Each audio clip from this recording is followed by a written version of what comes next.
নমস্কার, সকলকে শুভ সকাল জানিয়ে আজকের ব্লগটা শুরু করছি। আশা করি সবাই খুব ভালো আছেন আর আমরাও বেশ ভালোই আছি। তো গতকাল মানে 24শে এপ্রিল ছিল সিদ্ধার্থর জন্মদিন, আর সেই উপলক্ষে তার আগের দিন আমরা সকাল সকাল বেরিয়ে পড়েছিলাম বাজারে। তো সকাল সকাল বলাটা হয়তো ঠিক হবে না, কারণ তখন ওই 12:30টার মতো হবে। আসলে দার্জিলিং আসার পরে আমরা এই সকালের দিকে বাজারে যাওয়ার সময় করে উঠতে পারছি না। প্রত্যেক দিনই মনে করি যে এরকম সময় বাজারে বেরোবো, কিন্তু সেই রেডি হতে হতে মেয়েকে স্নান করানো, আমার স্নান করা, মনে হয় যেন সব কিছু গুছিয়ে গাছিয়ে নিই। আবার গুছাতে গুছাতে এদিকে দুপুরে খাওয়ার সময় হয়ে যায়। তো শেষ পর্যন্ত মনে হয় কি ওই খেয়ে দিয়ে নিয়ে সব গুছিয়ে নিয়ে বেরোবো একটু পরে করেই, বেরোতে বেরোতে সেই বিকেল সন্ধেই হয়ে যায়। তো আজকে ভেবেছিলাম না, আজকে আমাকে সকালে বেরোতেই হবে, কারণ ওই সন্ধ্যের পরে গেলে 6টা সাড়ে 6টার মধ্যে ম্যাক্সিমাম দোকান বন্ধ হয়ে যায়। গিয়ে অর্ধেক জিনিস না কিনেই আমাদের ঘুরে চলে আসতে হয়। আর যেহেতু সিদ্ধার্থর জন্মদিন ছিল তাই অনেক কিছু জিনিস কেনার ছিল। তো সেই জন্যেই আমি ভেবেছিলাম না, সকাল সকাল আমি বেরোবো, সব কিছু গুছিয়ে আমাকে কিনে আনতেই হবে।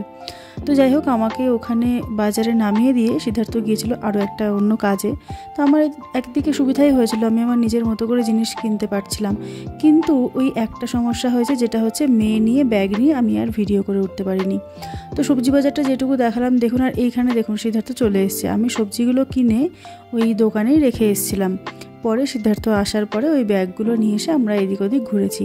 তো আমরা বাজারে গিয়েছিলাম 22 তারিখে, আর 23 তারিখে যেহেতু হনুমান জয়ন্তী ছিল, সেই জন্য দেখুন পুরো বাজার জুড়ে এরকম পতাকাগুলো টাঙানো ছিল, আর তার সঙ্গে যে দশকর্মা দোকানগুলো পুরো একদম কমলা রঙে ভর্তি হয়েছিল। খুব সুন্দর লাগছিল দেখতে। আর দার্জিলিংয়ের বাজারটা কিন্তু কোনো অংশ দেখে আপনাদের মনে হবে না যে এটা কোনো হিল এরিয়ার বাজার। এত বড় বাজার, আর এমন কোনো জিনিস নেই যে এখানে পাওয়া যায় না। আমরা তো প্যাকিংয়ে ম্যাক্সিমাম জিনিসই পেতাম না, কিন্তু এই বাজারে গিয়ে দেখলাম ও বাবা, আমাদের যেখানে বাড়ি মানে আমরা বীরনগরে যেসব না জিনিস পাই, এখানে তার থেকে বেশি জিনিসপত্র পাওয়া যায়। মানে সবজিতে লাউ, কুমড়ো, এমনকি কারি পাতা, নিম পাতা, পুদিনা পাতা, নানান রকমের এসেন্সের পাতাগুলো হয় সেইগুলো, প্লাস বেবিকর্ন, সুইটকর্ন, প্রচুর জিনিস, নানান রকমের লেটুস, মানে প্রচুর জিনিস। আর তার সঙ্গে দেখুন এইরকম ছোটো ছোটো দোকান আছে যেখানে এরকম চিপস, ভুজিয়া, চিড়ে ভাজা, নানান রকমের ভাজাভুজি, এরকম একটা নয় বেশ কয়েকটা দোকান আছে। আর এখান থেকে আমরা বাজার যা দরকার ছিল মোটামুটি কিনে নিয়ে আমরা এখন যাচ্ছি ওই আমাদের যে স্কুটির স্ট্যান্ডটা সেইখানে। আর যেতে যেতে মেয়ের বায়না হচ্ছে, মেয়ের এই এক অদ্ভুত বায়না হয়েছে, যখনই বাজারে বা যে কোনো জায়গায় পাড়াতেও যদি আমরা একটু হাঁটতে বেরোই, ওকে কিছু না কিছু কিনে দিতেই হবে। এখানে ও বায়না শুরু করে চকোপাই নেওয়ার। আর চকোপাই আমাদের ঘরে ছিল, সেটাই ওর বাবা ওকে বোঝাচ্ছে, কিন্তু কিছুতেই ও মানবে না। তো এই যে দেখুন এখানে বাইক স্ট্যান্ড। এখানে একটাই সমস্যা, এখানে যেহেতু লোকজন তুলনামূলক একটু বেশি, বাইকের স্ট্যান্ডের ওখানে জায়গায় পাওয়া যায় না, প্রায় দাঁড়িয়ে থেকে থেকে বাইক একটা গেলে তবে গিয়ে রাখতে হয়। আর তারপরে আরও একটা সমস্যা আছে, এটা বাজারের মেইন বাজার যেখান থেকে আমরা সবজি কিনি আর কি, সেখান থেকে বেশ খানিকটা দূর, মানে অনেকটা, প্রায় ওই ব্যাগ হাতে করে নিয়ে আমাদের টানতে হয়, একটু সমস্যাই হয় আর কি। তো ওখানে বাজার মিটিয়ে নিয়ে আমরা এখানে চলে এলাম রিং মলে। তো এই মলে আমাদের আজকে তেমন কোনো কাজ নেই।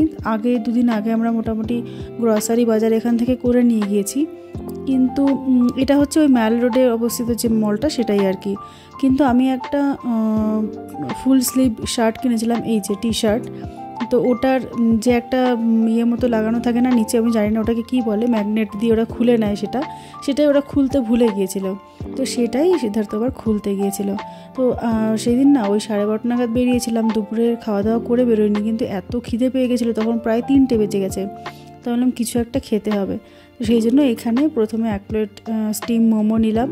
তো মোমোটা বেশ ভালোই ছিল। আর তারপরে মনে হলো যে পাপড়ি চাট বিক্রি হচ্ছে, একটু পাপড়ি চাট খাই, ভীষণ খেতে ইচ্ছা করছিলো।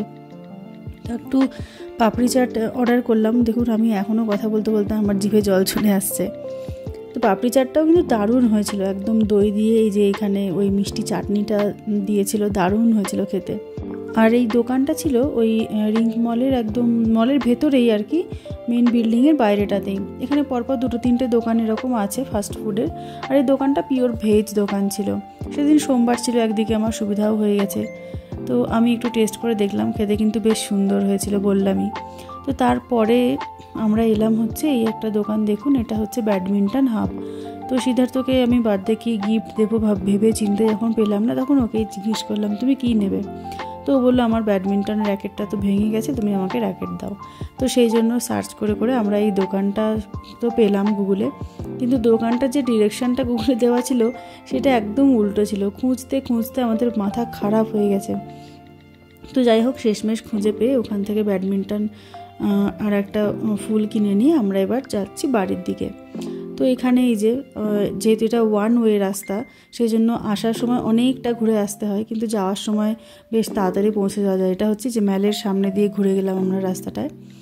আর ওই যে সামনে আসছে সেই বড় ঘড়িটা, যেটা কিনা আমরা অনেক সিনেমাতে দেখতে পাই। সব থেকে বেশি করে মনে আছে যে বরফি সিনেমাতে এই ঘড়িটা দেখা যায়।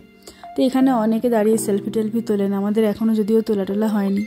তো চলুন, আমরা বাড়ির কাছাকাছি চলেই এসেছি প্রায়। বাড়ি যেতে যেতে আজকের ব্লগটা এখানেই শেষ করছি, আর কালকে জন্মদিনের ব্লগ কিন্তু আসছে। আজকের মতো এখানেই নমস্কার।